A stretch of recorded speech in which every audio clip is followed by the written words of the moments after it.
निवास स्थान अर्थात जहाँ वो रहते थे, जहाँ उनका घर था, जहाँ वो निवास करते थे। इनके पिताजी का नाम बेनी प्रसाद भट्ट है।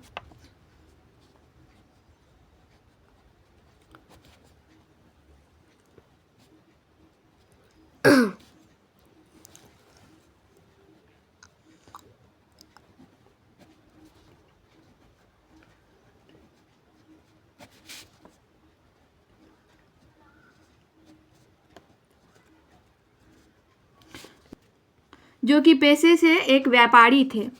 पेशे से मतलब वो क्या काम करते थे, तो वो एक व्यापारी थे। समझ रहे हैं ना बच्चों? समझ में आ रहा है पूरा?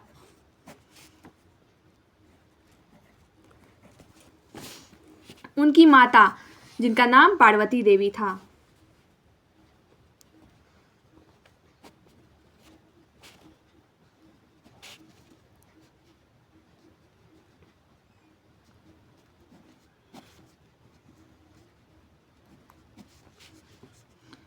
जो कि एक कुशल गृहिणी थी, जो अपने बेटे को पढ़ाने में, मतलब भट्ट जी को पढ़ाने में बहुत ज़्यादा उत्सुक थी। वही भट्ट जी के मन में पढ़ाने के लिए लालसा जगाई।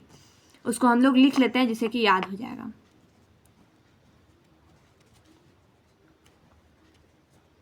सुसंस्कृत महिला थी।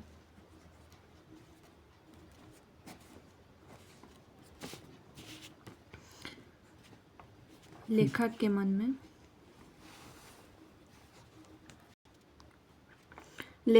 मन में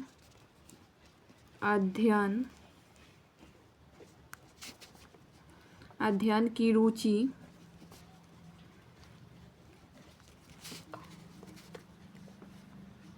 एवं लालसा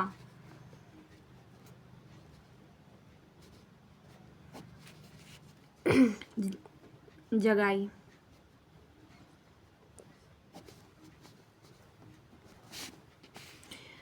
अब इनके शिक्षा के बारे में पढ़ लेते हैं, थोड़ा सा जान लेते हैं कहाँ से वो शिक्षा दीक्षा प्राप्त की।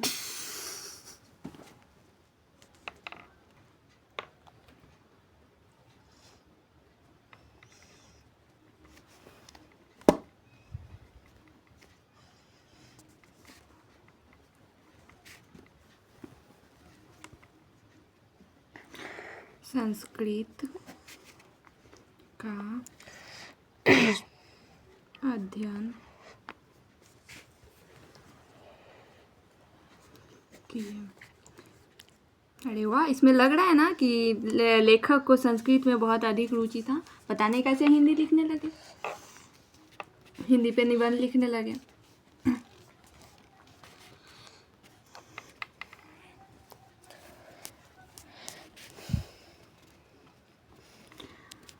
(1867) में प्रयाग के मिशन स्कूल में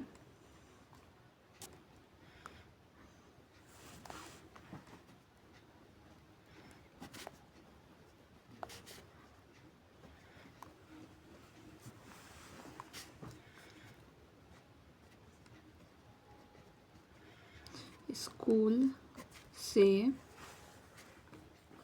एंट्रेंस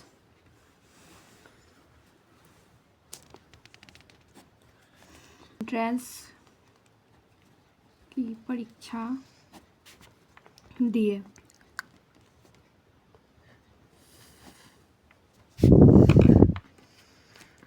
अब इनकी वित्तीय पेशा के बारे में जानते हैं, मतलब वो क्या करते थे, कैसे करते थे। वित्तीय पेशा एक मिनट।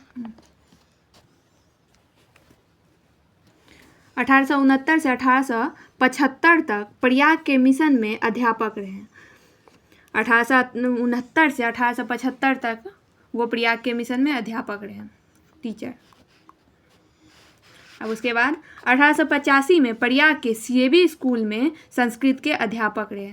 सीएबी स्कूल में, सीएबी एक स्कूल का नाम था जिसमें वो अध्यापक रहे 1885 ईस्वी में संस्कृत के। ये ऑब्जेक्टिव क्वेश्चन आ सकता है, कभी ये भी पूछ सकता है कि किस स्कूल में अध्यापक रहे थे? 1885 ईस्वी में। कभी पूछ सकता है कि CAB स्कूल में कब अध्यापक रहे थे, कौन से सब्जेक्ट से रहे थे, etc। 1888 में काश्य पाठशाला इंटर कॉलेज में अध्यापक नियुक्त हुए। स्वभाव से उग्र गुस्सेल, इसी कारण नौकरी छोड़नी पड़ी। ये मस्ट VVI इम्पोर्टेंट लगा लीजिए, क्योंकि ये आ सकता है कि बालकृष्ण भट्ट जी जो थे वो स्वभाव के कैसे थे, तो बहुत गुस्सेल थे, जिसके कारण उनको नौकरी त्यागनी पड़ी थी। रचनात्मक सक्रियता। भारतेंदु हरिश्चंद्र की प्रेरणा से हिंदी वर्धिनी सभा प्रयोग की ओर से 1877 में हिंदी प्रदीप नामक मासिक पत्र निकाला। ये भी इम्पोर्टेंट है कि कब निकाला गया था, तो 1877 ईस्वी में मासिक एक पत्र निकाला गया था, मासिक पत्र हिंदी प्रदीप। इसे 33 वर्षों तक चलाते रहे। 33 वर्षों तक इन्हें चलाना पड़ा था। इनकी कुछ रचनाएं हैं, जैसे कि नूतन ब्रह्मचारी, 100 अजान एक सुजान, सद्भाव का अभाव, गुप्त वैरी, रहस्य कथा, रसातल, यात्रा हमारी, घड़ी, उचित दक्षिणा, जिसमें कि मेन इम्पोर्टेंट है नूतन ब्रह्मचारिणी, 100 अजान एक सुजान, सद्भाव का अभाव। ये सब इम्पोर्टेंट है, एग्जाम में पूछा जा सकता है कभी। नाटक, इनकी कुछ नाटकें थी। पद्मावती, बाल विवाह, रेल का विकट खेल, एक रोगी एक वैद्य, संहार, शिशुपाल, वध, दमयंती स्वयंवर, शिक्षापद, सीता वनवास, मेघनाथ वध, पतित, पंचम,